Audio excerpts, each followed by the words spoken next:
ಒಂದು ಹೆಣ್ಣು ಸಂಭೋಗ ಇಲ್ಲದೆ ಎಷ್ಟು ದಿನಗಳವರೆಗೆ ಇರಬಲ್ಲಳು?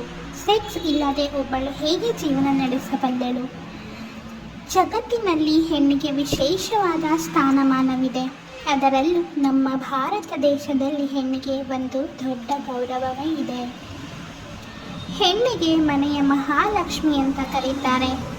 ಆ ಹೆಣ್ಣನ್ನು ಮನೆಯ ನಂದಾದೀಪ, ಬೆಳಕಿನ ಸಂಕೇತ ಅಂತಲೂ ಕರೀತಾರೆ. ಅಂತಹ ಹೆಣ್ಣು ಎಲ್ಲವನ್ನು ತಡೆದುಕೊಳ್ಳಬಲ್ಲ ಶಕ್ತಿಯನ್ನು ಹೊಂದಿರುತ್ತಾಳೆ. ಅದಕ್ಕೆ ಅವಳನ್ನು ಕರುಣಾಮಯಿ ಅಂತ ಕರೀತಾರೆ.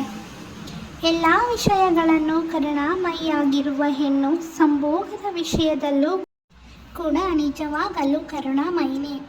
ಅದು ಹೇಗೆಂದರೆ, ಸಾಮಾನ್ಯವಾಗಿ ಒಂದು ಮದುವೆಯಾದ ಹೆಣ್ಣು 15ರಿಂದ 20 ದಿನಗಳವರೆಗೆ ಮಾತ್ರ ತಡೆದುಕೊಳ್ಳಬಲ್ಲಳು. ಆದರೆ ಒಬ್ಬ ಹೆಣ್ಣು ಸಮಾಜಕ್ಕೆ ಹೆದರಿ ಬದುಕುವ ಅನಿವಾರ್ಯತೆ ಇರುವುದರಿಂದ ಅವಳು ಸರಿಸುಮಾರು 6 ತಿಂಗಳವರೆಗೆ ಸಂಭೋಗವಿಲ್ಲದೆ ಬದುಕಬಲ್ಲಳು.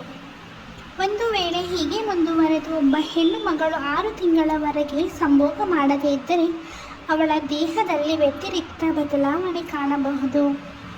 ಮದುವೆ ನಂತರ ಒಂದು ಹೆಣ್ಣು ಸಂಭೋಗ ಕ್ರಿಯೆಯಲ್ಲಿ ನಿರಂತರವಾಗಿ ಭಾಗಿಯಾಗಿದ್ದರೆ, ಅದೇ ಸಮಯ ತಿರುಗಿ ಸಂಭೋಗ ಕ್ರಿಯೆಯಲ್ಲಿ ಭಾಗಿಯಾಗದೇ ಇದ್ದರೆ ಅವಳ ಹಾರ್ಮೋನ್ಸ್ನಲ್ಲಿ ವ್ಯತಿರಿಕ್ತ ಬದಲಾವಣೆ ಕಾಣಬಹುದು. ದಿನ ಕಳೆದಂತೆ ಕಾಮ ದುಪ್ಪಟ್ಟಾಗುತ್ತಾ ಹೋಗುತ್ತದೆ. ಅಷ್ಟೇ ಅಲ್ಲದೆ ಸೆಕ್ಸ್ ಬಗೆಗಿನ ಇಂಟ್ರೆಸ್ಟ್ ದಿನ ಕಳೆದಂತೆ ಹೆಚ್ಚಾಗುತ್ತಾ ಹೋಗುತ್ತದೆ. ಇನ್ನು ಇದು ಹೀಗೆ ಮುಂದುವರೆದು ಸರಿಸುಮಾರು 1 ವರ್ಷ ಒಂದು ಹೆಣ್ಣು ಸಂಭೋಗ ಕ್ರಿಯೆಯಲ್ಲಿ ಭಾಗಿಯಾಗದೇ ಇದ್ದರೆ ಅವಳಿಗೆ ಕಾಮದ ಬಗ್ಗೆ ಒಲವಿನ ಜೊತೆಗೆ ಗಂಡನ ಮೇಲಿನ ಕೋಪ ಮತ್ತಷ್ಟು ಹೆಚ್ಚಾಗುತ್ತದೆ. ಎಲ್ಲವೂ ಇದು ಏನೂ ಇಲ್ಲದಂತೆ ಬದುಕುವ ಪರಿಸ್ಥಿತಿ ಬಂತಲ್ಲ ಅಂತ ಕೊರಗುತ್ತಾಳೆ. ಒಂದು ಹೆಣ್ಣು ದೈಹಿಕವಾಗಿ ಸಹಿಸಿಕೊಳ್ಳುತ್ತಾಳೆ, ಆದರೆ ಮಾನಸಿಕವಾಗಿ ಗಂಡನ ಅಪ್ಪುಗೆ ಇಲ್ಲದೆ, ಗಂಡನ ಪ್ರೀತಿ ಇಲ್ಲದೆ, ಸಂಭೋಗ ಮಿಲನ ಕ್ರಿಯೆ ಇಲ್ಲದೆ ತಡೆದುಕೊಳ್ಳಲು ಸಾಧ್ಯವೇ ಇಲ್ಲ.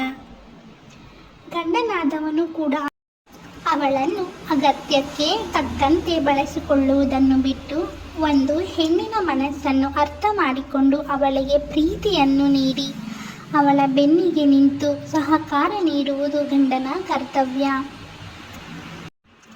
ಈ ವಿಡಿಯೋ ನಿಮಗೆ ಇಷ್ಟವಾಗಿದ್ದರೆ ದಯವಿಟ್ಟು ಈ ವಿಡಿಯೋಗೆ ಲೈಕ್ ಹಾಗೂ ಶೇರ್ ಮಾಡಿ.